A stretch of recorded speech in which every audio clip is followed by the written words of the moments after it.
Welcome back to Hollywood Interviews. We're here with the awesome Bruce Wexler. How you doing today, Bruce? I'm doing well. It's good to be here. Thank you. Thank you, guys. Thank you for being Awesome. on the show. Absolutely. Thanks, Bruce. Yeah, of course. Of course. All right, Bruce.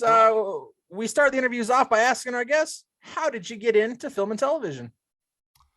Um, it was a well. First of all, I want to say I like all of your backgrounds so much better than mine. I'm feeling a little bit inadequate right now, and I thought about that. Like maybe I should have a cooler background. But you guys, your background game is fantastic. So Thank you. um, I love compliments, yeah, so keep them coming. open Thank with a you very compliment. much. That is what they Open with a say. compliment. Open, That's what they open with say. a compliment. So good backgrounds. Yeah, as far as getting into film and television, uh, theater kid. I was kind of always in it. As a little kid, I just loved comedy. I was watching SNL when I was in like third and fourth grade, trying to stay up late and watch those. That was back when like Mike Myers and Dana Carvey were on the show. Um, and then sixth grade was my first opportunity to be in a play. Did it, loved it. And then that was kind of it. I majored in musical theater in Syracuse, and pretty much decided right then I was not going to go to New York. I was not going to pursue theater. It was I just fell in love with film acting, and I had done some student films, and I was just like going to LA right after college. And so that's what I did. Lived at home for a couple months, saved up some money, and just came right out. So you did it. You did. It's what everyone dreams of, just packing up and going to LA. Yeah, Hollywood dream. that was it. And it was like, I was, when you're young like that, you have absolutely nothing to lose. You have no money. You don't mind being poor. Yeah. So it's literally you just throw your life into your car. You come out with nothing, and it's an adventure. It's just super fun. Thank God I did it then, because I sure as hell wouldn't do it now.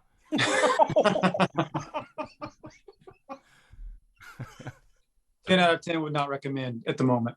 Yeah, Uh, yeah. absolutely. Well, you've had a great career. I think that, naturally most people would recognize you from Euphoria. Of course, you play Rue's dad, Roberts. Zendaya's highly popular. That show is fantastic nonetheless. Everyone is just at the top of their game. Yeah. And that show connects to a lot of people as well, mainly because it feels very real. And your character, I mean, I hate to say spoiler, but I mean, it's in the pilot it's discussed. So of course your character is a driving force of Rue's character, 86, but passed away of cancer. And I think that connects with a lot of people because you'd be hard pressed to find someone who's not been affected. Yeah. How do you prepare for a role like that, especially from more of a comedic background, to get into such a heavy atmosphere? That is a really yeah, that's an interesting question. Because it's the first time I had a chance to exercise my dramatic chops, because I do have a comedy background. Mhm. Um, so yeah, I am fortunate to have not lost anyone close to me. Um, but I do have a daughter. I have children.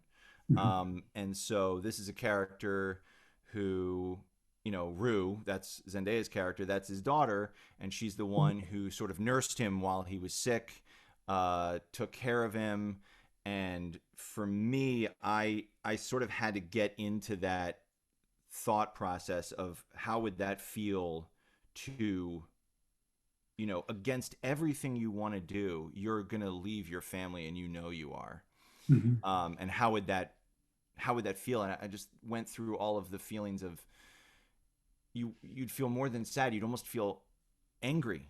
You'd be angry at yourself, even though it's completely accidental. It's not your fault, but there would just be this feeling of anger. So I went down a couple YouTube rabbit holes, where a lot of people who are sick and going through cancer will create video blogs, And Yeah.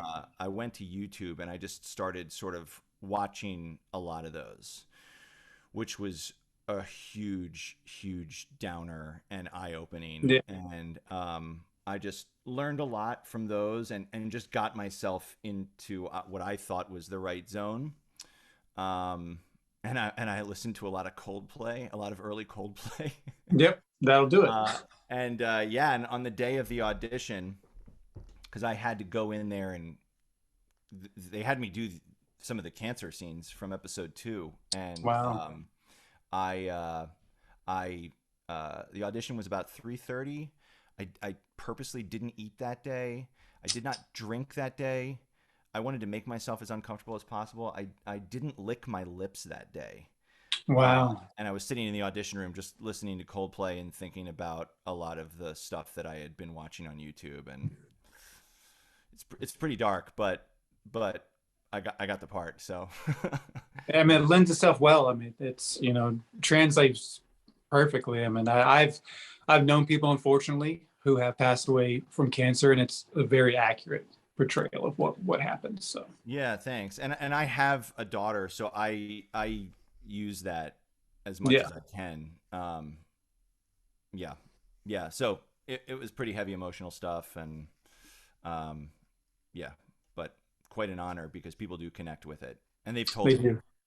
Yeah, Wow. yeah, yeah. Wow. Well, segueing from Euphoria, um, you're in this podcast series Oh yeah, called Killing Hollywood. yeah, yeah, And yeah. the reason I know about it is because of Christian Slater. I am a huge Christian Slater fan. Yeah. So how did you get to like work with him? Like, were you guys together, or was that whole thing shot kind of like we're doing now over Zoom? Or Yeah. It was we recorded that during the height of the pandemic. So Yeah. yeah, there was going to be no seeing people in person. And what they did was they recorded everybody in a studio individually. Um, but the cool thing was I was on Zoom reading with my scene partners. So my character shows up in 7 of the 8 episodes, yeah, which was awesome. It was a great part. I got to have a full story arc. And Rainn Wilson, my character is working for Rainn Wilson. So I got to read with him while he recorded his stuff in the studio. I was over Zoom, like looking at the script and reading along with him, my part not being recorded. And then Juliette Lewis is also in that. So I got to do the same thing with her. I'm sitting there reading over Zoom with her. And then when it was my turn to record, I went into the studio and then they had other readers for me. Those guys didn't come in and they didn't do the Zoom call for me, but Yeah. yeah. I was kind of wondering how you guys did that during the pandemic. If you just shot it from home with your own equipment, or if they had you go into a studio. yeah, everybody recorded from a studio and with readers on Zoom. Yeah.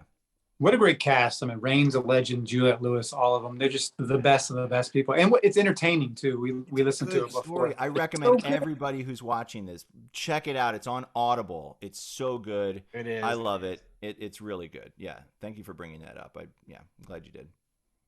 Absolutely. From one funny thing to another, I'd be remiss if I didn't mention my favorite comedy of all time, which is It's Always Sunny in Philadelphia, which you had an opportunity to be on. I think your character's name is Male Nurse. If I had the opportunity to be on It's Always Sunny, I would play, Poop Eater 3, or well, I don't care what it would be. Uh, what was your experience like with those guys? And they also have a very great podcast now, which I also recommend everyone check out. Yeah, Yeah, I'm listening to that podcast a lot, and it's so good. man, you know what's funny about that show is that when I first got that part, it was one of my first TV credits. And by the way, the character is credited as male nurse. It should just be nurse. I look at that and I'm like, take the male off there, man. Take the mail off of there. I It's know 2022. so many male nurses. A male nurse delivered my baby. It's just a nurse, guys. It's just a nurse. Just a nurse. But anyway, so I had never seen the show. I am from Philadelphia. Oh And wow. Yeah, and Rob McElhenney, he plays Mac.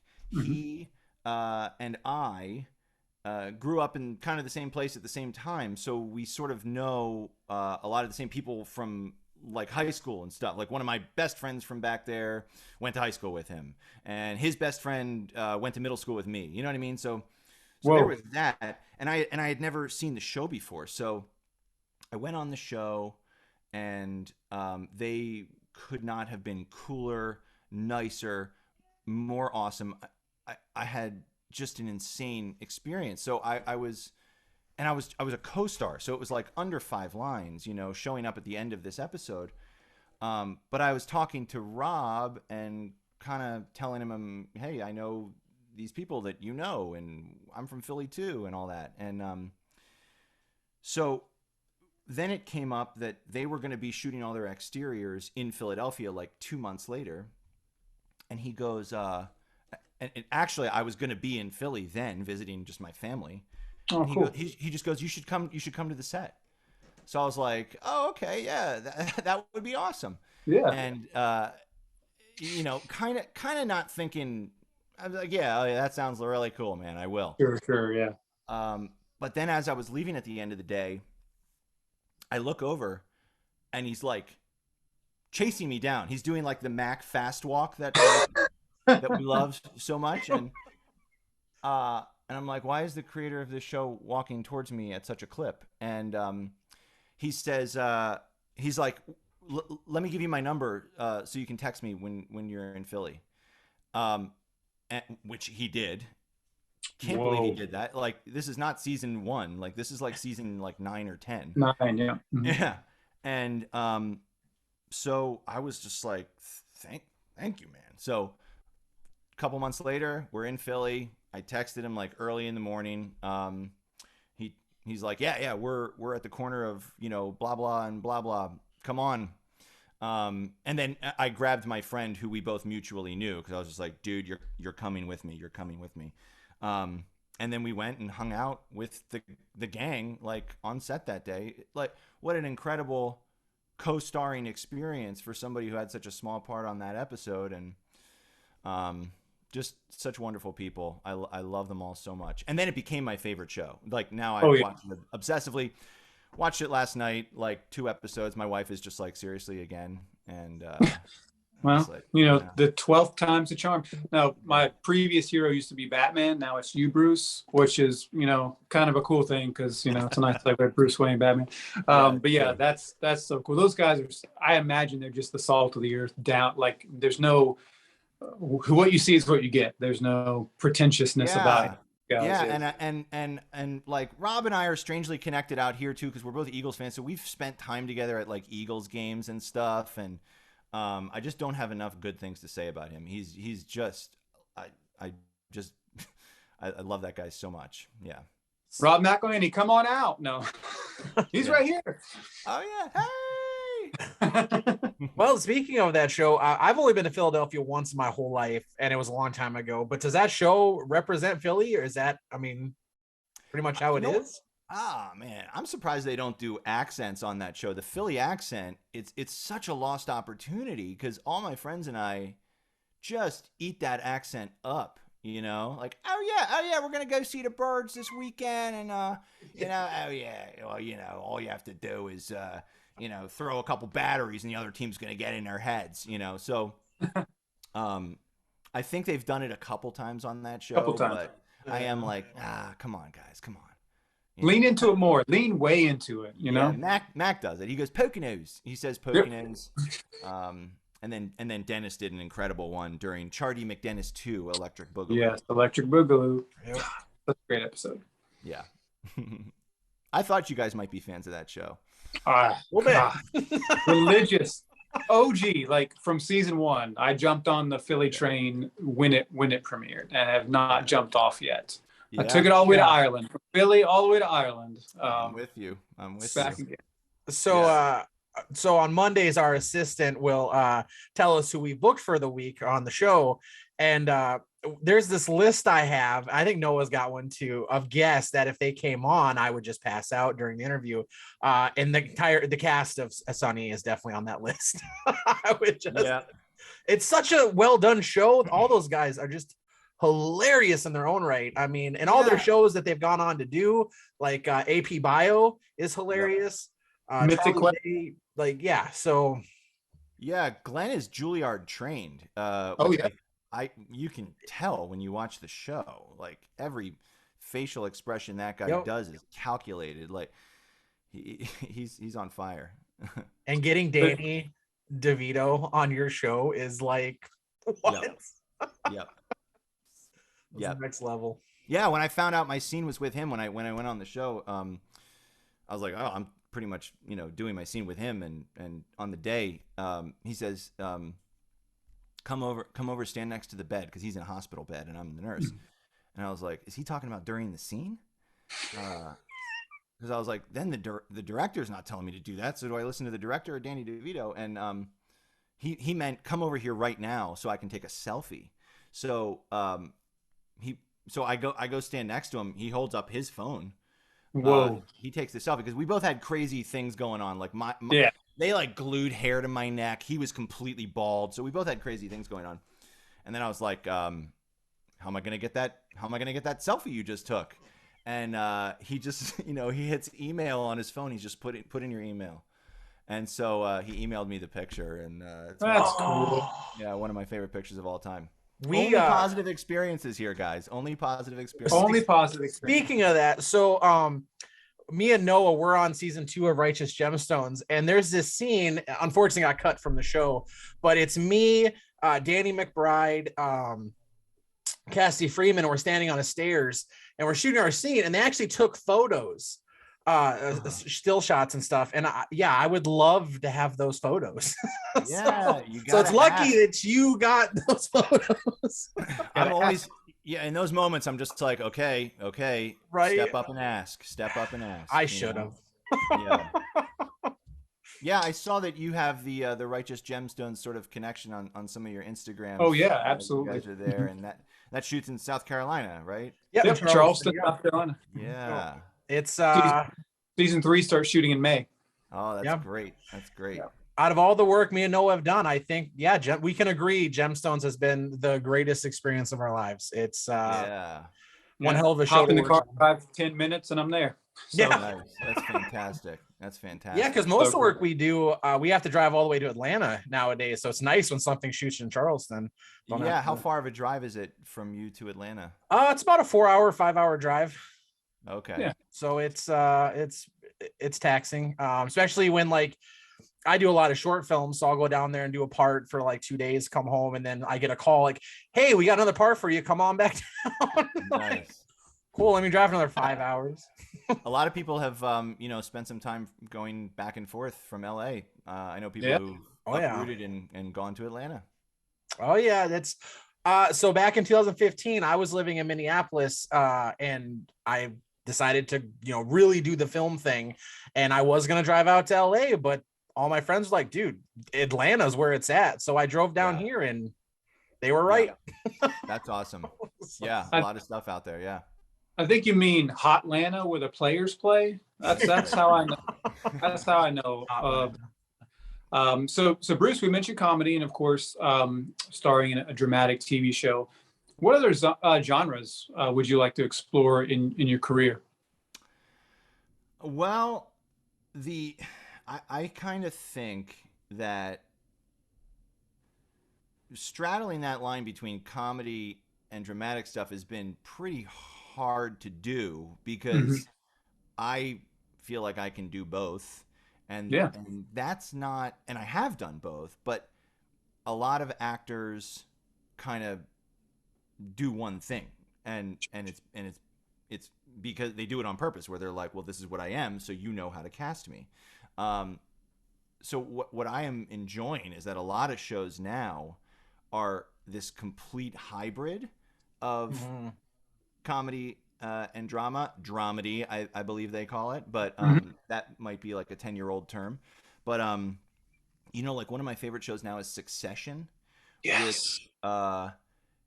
And there's a bunch that are. Would you say it's a comedy or would you say it's a drama? It's literally both. It all depends on how you're perceiving it. Because when I'm watching Succession, I am in stitches, cracking Oh up, yeah. like on the yeah. floor laughing. And yet it's this completely serious, dramatic show, almost like Breaking Bad, intense. So, yeah, if you're saying which genre do I want to do, that's the one. That's I feel like my sweet spot anyway. So Just yeah, knock it out of the park. Yeah. give me more of those. That's what I want. There you go. If I you're listening, love that's what he wants. Yeah. Oh yeah.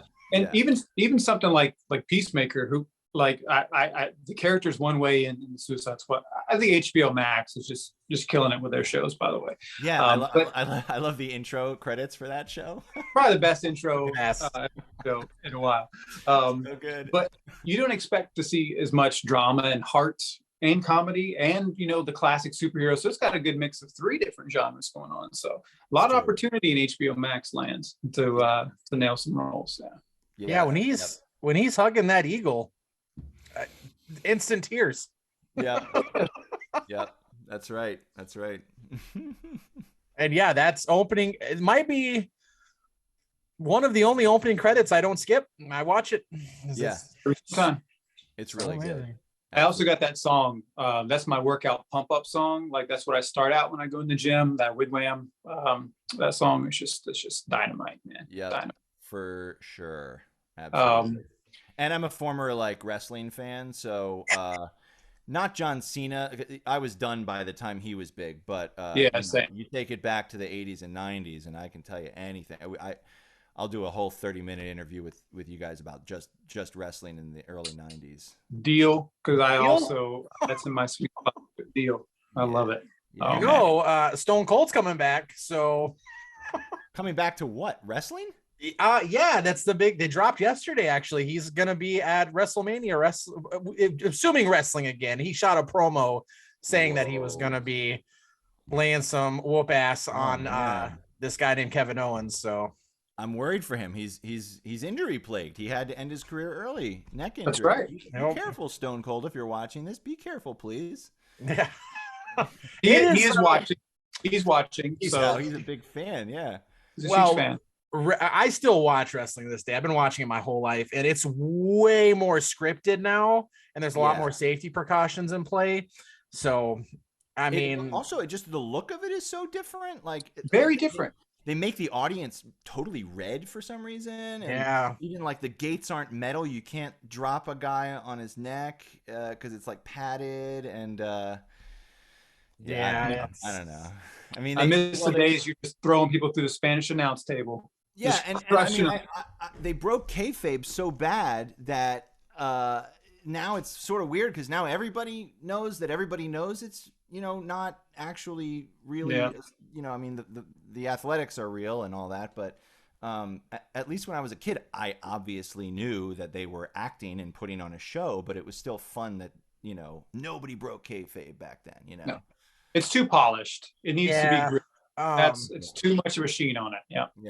Yeah, nowadays it's really story driven. It's not there's way less wrestling done nowadays for sure. Interesting. But yeah, I could talk about wrestling all day. Yeah. But I have one final question for you, Bruce, and I think maybe Dustin has the final one too. So it's kind of a fun question. Mm-hmm. So if you could cast yourself in one of your favorite films of all time, let's just say, and they're just going to remake that thing, whether it's, I'm not stealing, whether it's Braveheart or Top Gun, you could recast yourself in a role. What would that role be, and what would the movie be? Okay. John C. Reilly in Boogie Nights. There we go. What a great answer. What a great answer. So rad, though. It is. I mean, Boogie Nights is one of my very favorite movies. Talk about straddling the line between drama and comedy. And I guess I picked John C. Reilly because we have sort of similar hair, but I don't know. I mean, anything Philip Seymour Hoffman. I mean, God, they're all so good in that movie. Yeah. But what a cast. That movie. Yeah, I really just mean that movie and Paul Thomas Anderson. Yeah, there you go. Yeah, that's what I mean. That's what I mean. Absolutely. Yeah.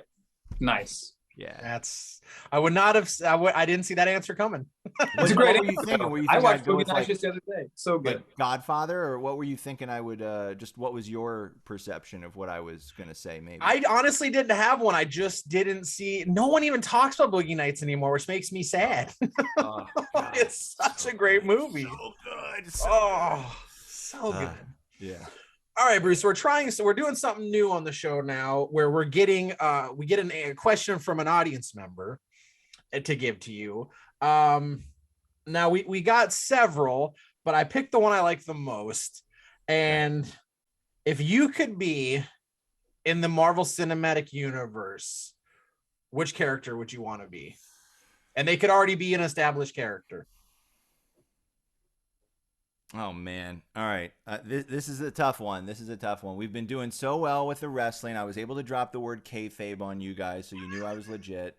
And now you're outing me because I have. Oh no! Oh no! Well, I lost steam on the Marvel universe because of oversaturation. There were too many movies for me to see, and I kind of was just like, I don't. You know, it was a lot. It was a lot to see. So I'm out on that. But like, I mean, my brother grew up a huge Marvel fan, so I know who we're talking about here. Spider-Man. Nice. I could see Gambit too. That'd be fun. Gambit or Wolverine, man. Let's just go for Wolverine. You need to replace Hugh Jackman. Cool. Yeah, I'm a hairy guy. You got the Wolverine. I grow hair up to here. There you go. So yeah, Wolverine would be cool. I did love those movies. I loved Iron Man. Tony Stark would be awesome to play. Oh my gosh. You got an RDJ vibe about you. So. I'm gonna switch. I'm switching. I'm not saying Spider-Man anymore. I'm saying Tony Stark / Iron Man. Nice. That is actually the correct answer. All right, Bruce. What? Let the audience know. What do you got? What are you working on? What do you got coming out? Well, while the folks and the people are listening, I want to make everyone aware of my podcast. Yes. Not the one we were talking about earlier, but there's a podcast that my writing partner and I did a few years ago called Advice from Grown-Ups. We did 2 seasons plus a couple special episodes. That's at advicefromgrownups.com. And the reason I'm bringing this up now is because I want everybody to listen to these seasons because we are getting ready to drop season 3 very soon. We've recorded most of the episodes. Actually all of the episodes, and we've edited about 80% of them already. So the season is like ready. It's a heavily edited, it's not just a talk podcast. It's we're telling a story. So we're playing heightened versions of ourselves. It's almost loosely scripted, but improvised. And it's really freaking funny. And season 3 is the best it's ever been. We have some incredible guests who come on in season 3, and it's really funny. Go to advicefromgrownups.com, and it's on iTunes, I believe. It was, and it's going to be as soon as we can get season 3 out. But look out for that. And then there's another project that's coming out. I don't know when, but soon, because we shot it a few months ago. It's called First Love. It's a romantic comedy starring Hero Fiennes, Diane Kruger. I got to flirt with Diane Kruger. Yeah. Nice. I don't know when it's coming out, but it should be along soon. And it was a super, super fun thing to shoot. So check that out. First Love. Look out for it, please. I'm obsessed with romantic comedies. I'm a romantic, so you had me there. Can't wait to watch that. Nice. And she was cool. Diane Kruger was awesome and super fun. And Jeffrey Donovan, I don't know if you know who that is. Oh my gosh. Yeah, so I kind of got to like show him up a little bit, and it was just super fun acting with those guys. That's so awesome. Well, Bruce, thank you for coming on. This has been awesome. We definitely going to want to have you back on.